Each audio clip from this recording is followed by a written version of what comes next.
What's up, guys? It's Ben 10,000 Wajo, your friendly neighborhood Yu-Gi-Oh! Superhero, and today, guys, I'm feeling chaotic neutral.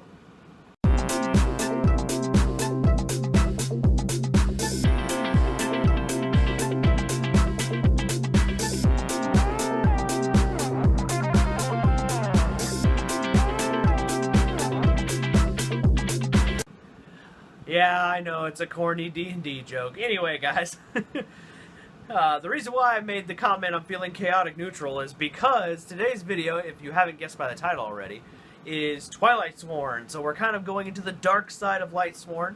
I chose to take it to a little bit of a little less dark than I imagined what the person who suggested this wanted me to do. So, but I play as many as I can tolerate, and I did throw a bit more of a chaosy little engine in there, which actually seemed to work. So, here's what we're going to do. We're going to go through the replays. There's going to be about somewhere between 3 to 5, depending on, you know, how many duels I can get. And then I'm going to play some replays. There's going to be some music. After the replays, we'll go over the deck profile. What I'm going to start doing is in the comments below, I'm going to pin my own comment, and I'm going to have a time code so you know when the deck profile is. So if you don't want to watch all the replays, you don't have to. You can go straight to the deck profile, and we can go from there, and you can, like, you know, learn the deck, learn what I think about the deck and some basic combos, etc. So, without further ado, let's get chaotic.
And there you have it, guys. That is Ben 10,000's version of the Twilightsworn deck, and I will say one thing for sure that this deck is quite capable of, is it definitely mitigates our weakness to banish-based decks like the Cosmos and the E-Hero deck that you saw me fight in the replays if you watched through those.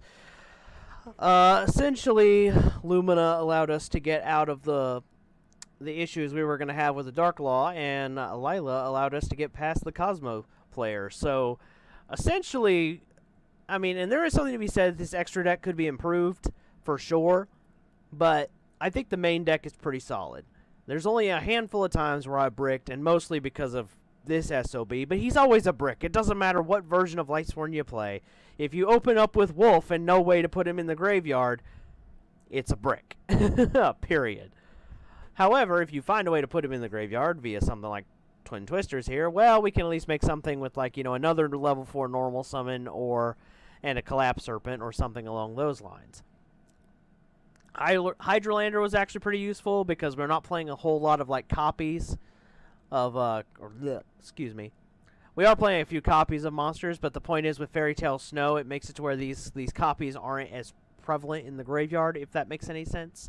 So we get rid of extra Thrashers. I swear I speak English, guys. It's just one of those days, you know? You play extra Thrash, you know, you banish extra Thrashers, play Wolves, etc., all the monsters that we have multiple copies of. And then, of course, if we banish Lightsworns off of Fairy Tale Snow, Lumina can get them back, which is pretty busted. Also, it's another way to get rid of those dead wolves, I swear. I have the worst luck sometimes with Lightsworn, especially when versions of the deck that play Wolf.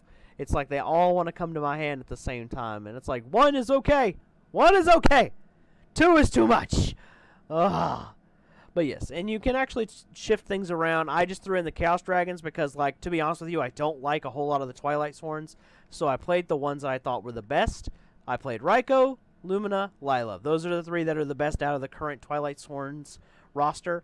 I wouldn't be shocked if they make a better version of like Wolf and Raiden in the future. But you know Konami, they got to have some legacy support to sell later. They can't give it all to us at once. Another card that was strangely useful was Bujinte Tsukiyomi. Basically, a lot of times what I discover is I'm playing, like, I'll get to Kyrios or whatever, right? And to get to Kyrios, I had to use Minerva. And obviously, I've exhausted my hand at this point. And one of the really cool things that I discovered was I could throw in Bujinte Tsukiyomi, and then I kind of replenish my hand, you know, and maybe possibly get cards I actually wanted in the graveyard, like my Fairy Tale Snows, for example. If I was playing one of my other versions of my Lightsworn deck, that could be something like, say, Rise to Full Height, which is my personal favorite tech. And in case you guys don't know what I'm talking about, I'll just go ahead and type it in here. You know, because it's my favorite trap card to run in this deck, this bad boy. This is my favorite card to run in the Lightsworn deck, is Rise to Full Height. And if I was playing this card in my extra deck of one of the ones I actually normally go for, I'd be able to ditch this to the grave in another way, and also fix my hand to have more plays to make in the next round. Also, this guy, he's pretty useful, just saying. So your standard combos are basically going to go for Minerva plays.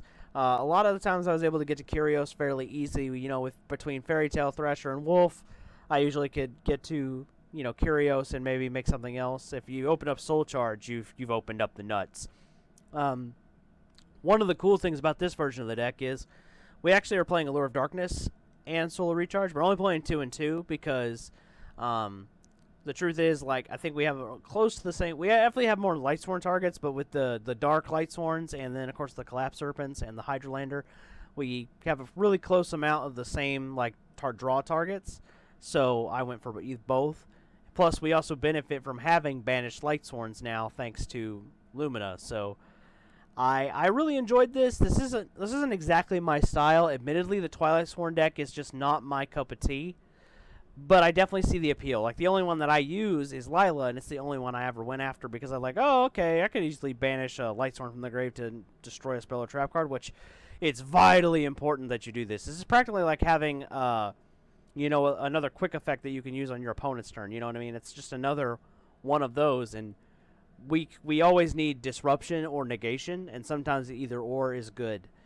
You know what I mean? Having it in the opponent's turn. I mean, obviously both is best, but if you know, having either or in a minimalist situation is pretty optimal. Another card I absolutely just enjoyed in this is the Utopia package. It's obviously just getting over monsters that float in pain in the ass, big monsters, pretty useful. Plus, it can also scare an opponent enough, like we saw with the Cosmo player. He was like, yeah, I'm not going to be able to tribute the witch to summon the spaceship and just float to safety, thanks to cards like him. We also are able to do things like... Sorry about that, I have a friend trying to talk to me. You know, we got all the Lightsworn plays that you stereotypically have.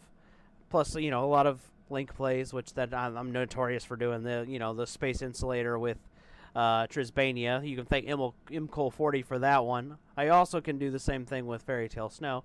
Just, you know, if you're looking for another way to get off Trisbania's effect in a Lightsworn deck, just throwing that out your way. Anyway, guys, I hope the requested subscriber enjoys this deck profile. If there's a way that, if you happen to see this, bud, and you want to comment on how you think I could improve this, please let me know in the comments below. If you are just a casual subscriber and you want to comment, please do. And if you're new here, welcome. Please consider subscribing and liking the video to let me know that you enjoyed it. And, yeah. I upload every Thursday and Sunday, so I guess I will see you guys Sunday.